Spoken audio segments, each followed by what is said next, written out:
Good morning, everyone. Welcome back to theCUBE's Day 3 coverage of Google Cloud Next 23 from beautiful San Francisco. Lisa Merton and John Furrier. Can't tell you how great the weather has been the last few days at this conference. We've been having some amazing conversations with Googlers and its ecosystem. We're about to do that next as well. We have Asheesh Sharma, the AVP of Engineering at Persistent, and Dmitriy Khots joins us, VP Strategic Analytic Insight at Notified. Guys, great to have you on theCUBE. Thanks for joining us. Yeah. Thank you. Thank you for having us, and glad to be here. Asheesh, give us kind of the current lay of the land at Persistent. What's going on since we last talked to you? Yeah, so I mean, as you know, that Persistent is a global consulting digital engineering firm. We are, one of the premier partners for a Google Cloud, and one thing I wanted to, call out that being a partner with the Google Cloud, I think Google's partner team is probably, one of the best in the ecosystem. They help us in, getting the early access to all the cool stuff that they are building, and jointly, they work with us to make our, customers happy and, us successful. So they go far enough to, enable us and, kind of give us all that arms and muscle so that we can deliver those services. So more recently means everything that is happening on Next with the Generative AI, buzz around the Generative AI, the Palm 2 upgrades and all that. That has been already open to us, for a while now, and our teams are, diligently working enough to, put some solutions. Those would help, few verticals, but more like on the horizontal side of it. But, happy to talk more about that later. The AI has really been a gift for the industry, really, from the development standpoint, and also solutions, and Google's got great developer chops here with the AI, they're going for that, but they got a lot of solutions, and Dmitriy, you're here, you're a customer. Share the story of Persistent, your role with working with them, what's the project? So you guys got a partnership going there. Talk about what you're working on. Yep, so we've been working together for the past several years. Notified is in the public relations and the investor relations space, as well as digital events and experiences, so we help brands tell their stories. And one of our product offerings is a media contact database where we help PR professionals identify journalists who they might want to pitch their stories to, their press releases to, etc. And we've been using AI, before I guess AI was cool, to discover new journalists, discover new outlets, discover influencers to enhance our media contact database and enhance our offering for PR professionals. So you must be scraping our Twitter feeds, looking at the linguistics, at what we're saying, getting a little sentiment analysis. Yes, all the natural language processing stuff, but of course with generative AI, this has taken us to the next level.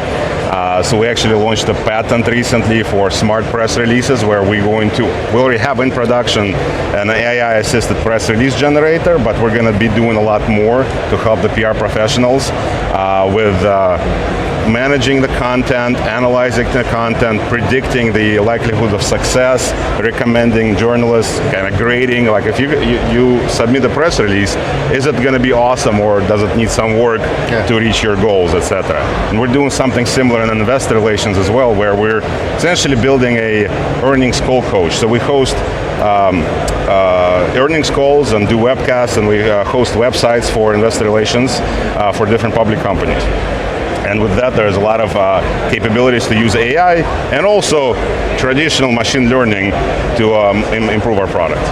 Dmitry, talk a little bit about why Persistent, knowing your target audiences, your solutions for IR and PR. What was it about Persistent, its relationship with Google, that made it the right decision for Notified? So we've been working with Persistent through an acquisition. They are really good at acquiring consultancy shops, right? There was a company called Media Agility that we worked with for several years before, and they have a team of brilliant data scientists, machine learning engineers, who are kind of become part of your team, number one, and even if somebody is not working specifically on your project, they have the centers of excellence and they help each other out, and we can always go to them for help, even if we're not necessarily engaged in a particular thing. We'll bounce ideas off of each other, so that's been really fruitful, and their partnership with Google and now Persistent's partnership with Google and the expertise in this space are exceptionally helpful. A lot of this stuff is new, So we partner up on exploring all these new opportunities.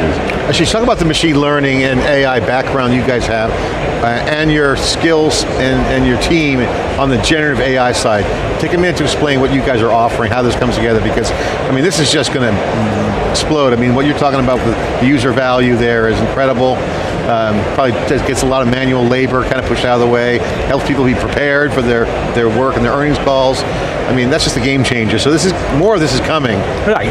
What's it look like inside? What capabilities do you have? Take a minute to explain. Yeah, absolutely. And again, all the work that we have been doing in the past, that is actually leading a path forward for us to bring the more efficiencies, more automation to our customers. Just like Dmitry said, that one of the cool use cases that we worked in, enriching the journalist database, where you scrap the web content, you kind of run it through the NLP, and you do the categorization of that content to make the campaigns more successful, in turn customer more successful, so that they see a partner in us.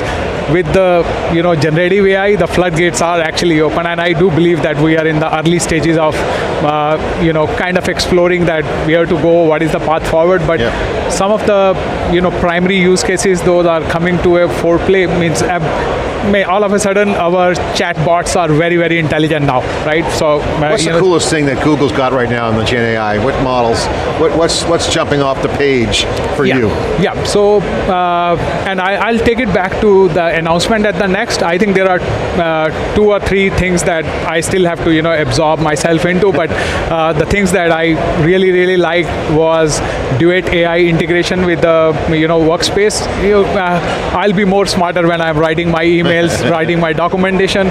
More on the enhancements that they are bringing to the Vertex AI platform.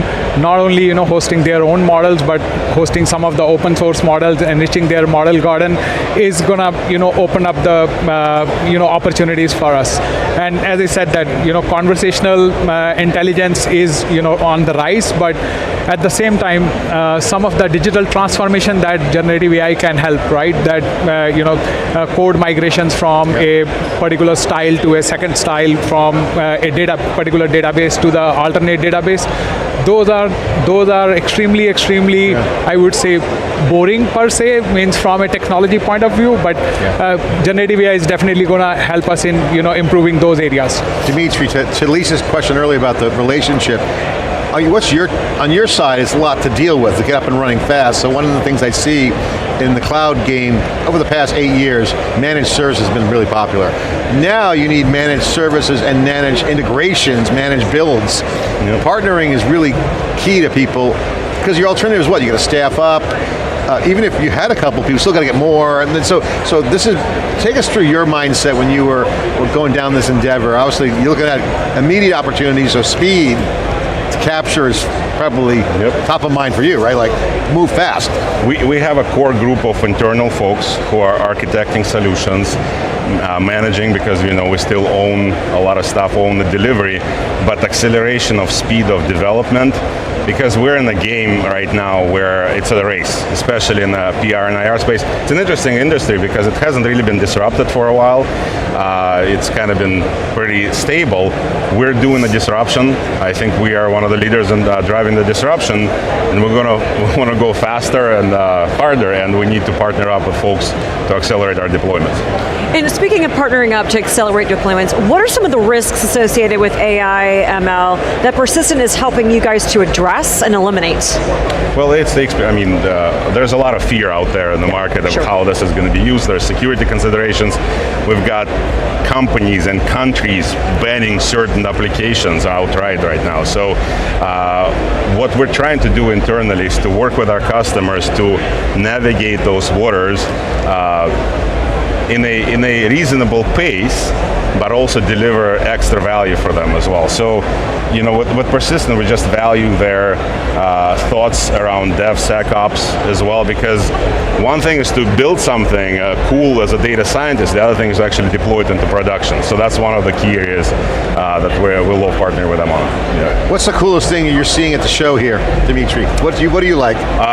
what DataRobot has done with Vertex AI. I mean, I've been following DataRobot for a while, but now the integrations, they've have medical large language models that predict, can triage a patient. I was kind of blown away by that.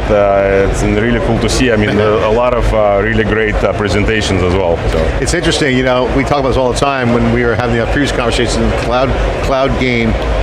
Cloud's great, next gen, you got scale. Now with AI, the actions being taken, so automating away stuff's been around in tech. We love automating things, right? Yep. Automate repetitive tasks. AI is generating new things. So generative AI is generating new things. It's not just applying machine learning to something.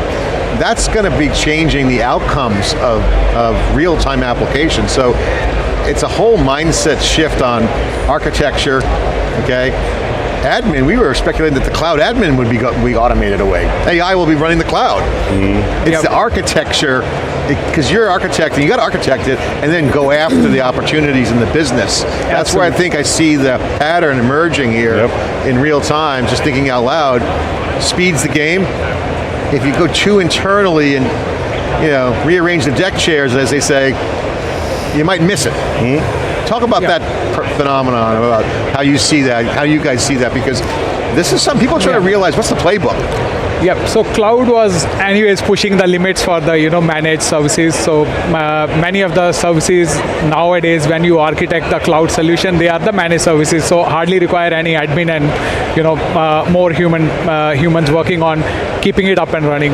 But what we saw in the keynotes other day, that Vertex AI integration with the Google Cloud and helping them in debugging, looking at the error logs and kind of automating some of the actions where they can fix the things on the fly.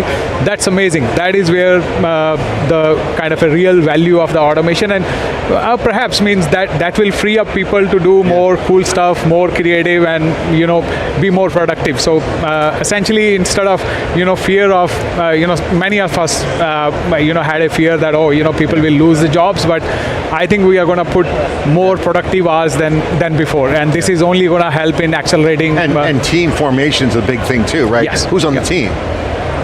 Yeah. I just want to say that AI is not, while we're doing automation, right, we're not, it's not going to get rid of people and positions. It might change a few things, but people are also fearful about that. We have an internal citizen developer program where we're trying to educate folks how to help themselves automate some of their routine tasks. But it's people use assistant, co-pilot, whatever. That's what AI is going to do. I always get a lot of crap when I say cloud admin is going to be automated with bots, because it is a kind of a probe. It is kind of a haymaker. I put it out there, but it brings the question up: the co-piloting, augmentation, human creativity. We've been saying on theCUBE that we're going to enter a tech era never seen before, where there's a creative culture that will emerge in tech. Not that there wasn't, but it wasn't everyone, right? It's like this potentially impacts everyone's creativity, capturing opportunities, doing their job. So I think the human element is totally legit. The question is, what's the role? It's the shift. I mean, I remember the bank tellers, Lisa, when big data came out with the Hadoop wave, bank tellers are going to be extinct. It's going to be all ATMs, and there's more bank tellers now than there was back then.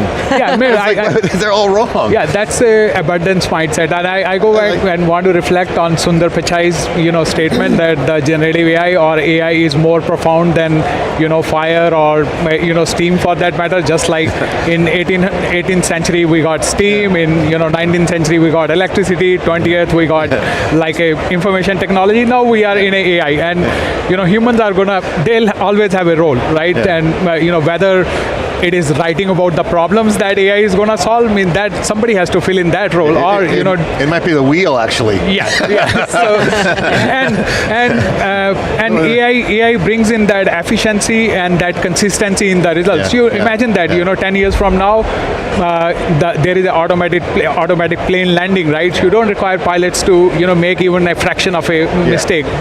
Lisa, I know Lisa wants to get the question, but I want to make one point on that. And there's a famous Steve Jobs video way back when he was launching the Mac, and he kind of quoted it early, the bicycle for the mind. He was talking about the Mac. If you think about that quote, that's kind of an AI kind of vibe right now. Yeah. Kind of get your mind, scaling intellect is an interesting discussion. How do you scale ideas? How do you scale creative? So I think this is a really important point that Sundar was making. We totally believe that humans plus AI is better than AI by itself, and I think you're going to start to see more use cases where things come out of that. Absolutely. It's net new. Yep. I'm curious, you mentioned the fear, and we hear that so much in the mainstream media, talking about working with media. What is Persistent's role or focus on, from an education perspective, advancing education of all the positives that are already coming out from AI? Do you have a role in that? Yeah, it means, again, whatever we want to do responsibly. Means you call it as a responsible AI or whichever way. So that's a one aspect of it. Means we address that security and the information is well secured when it comes to this. But again, getting this generative AI, this is new to all of us, right? Getting this generative AI in the hands of the people, let them feel about it, let them play with it. That is important aspect of the whole, revolution from here onwards, right? The more people, the more exposure we give them, I think they'll come up with the cool ideas. They'll come up with, more use cases where it is eventually going to benefit the humanity. So that is the part where, giving a more exposure, and the executives on the top, they can decide about the prioritization of those, ideas when they come from, down up. But having this technology in the hands of more and more people, right at the, college or institution levels before they, come into even the job market, I think that is going to change a lot that how we do things. Yeah, I think the point about the smart applications that you guys are building is interesting, and how it renders itself. The demo on the day one, the Duet demo, where they go into Gmail and they look at the incidents, and then they summarize it for you and take action. That was a game changer, because if you look at that, that's essentially multiple applications with first-party data, and then AI's going cross applications. That's awesome. I mean, that's a signal of the future. And you mentioned Data Robot with their demo. We're going to start to see these new ways that were stumbling blocks in the past. First-party data relationships. I think the whole data world is going to be turned upside down. I've been saying it for years, and I've been preaching that. But now you're starting to see the signs in keynotes. Yep. And on the show floor. Yep, absolutely.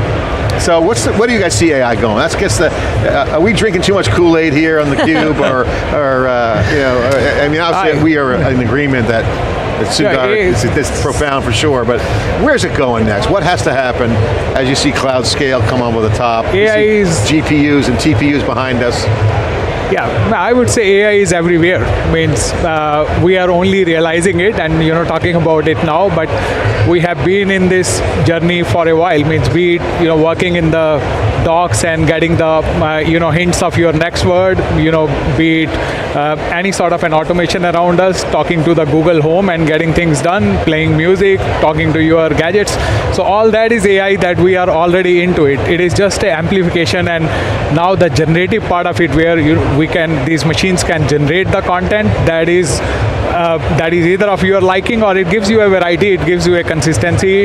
It is more of a creative work going forward than anything else. I am sure that a lot of data scientists around the world, they are working on improving the LLM models, and also other signal is that it may be that we are heading towards the world where it's not a one large model, but it is those specific vertical focused models.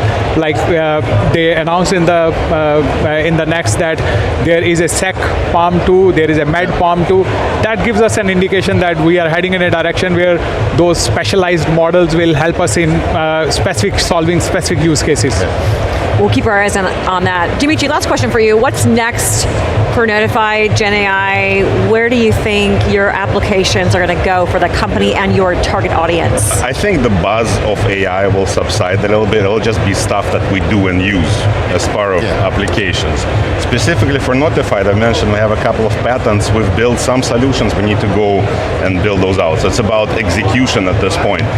I've attended a couple of these conferences and participated in a couple of customer calls and kind of panels, and it's interesting that a lot of people are still kind of just thinking about it, exploring very cautiously. We're actually doing it, We're doing it with partners, and I think that's what kind of makes Notified stand out a little bit in the market.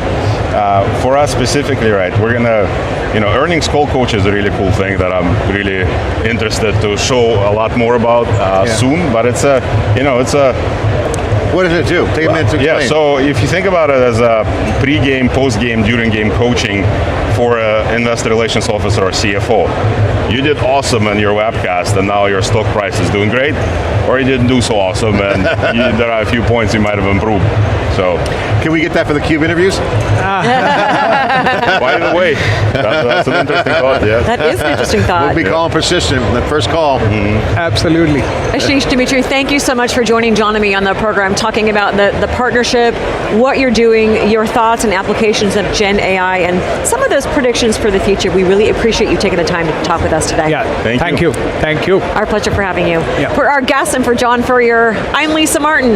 You're watching theCUBE's Day 3 coverage of Google Cloud Next 23, which continues in just a minute, so don't go anywhere.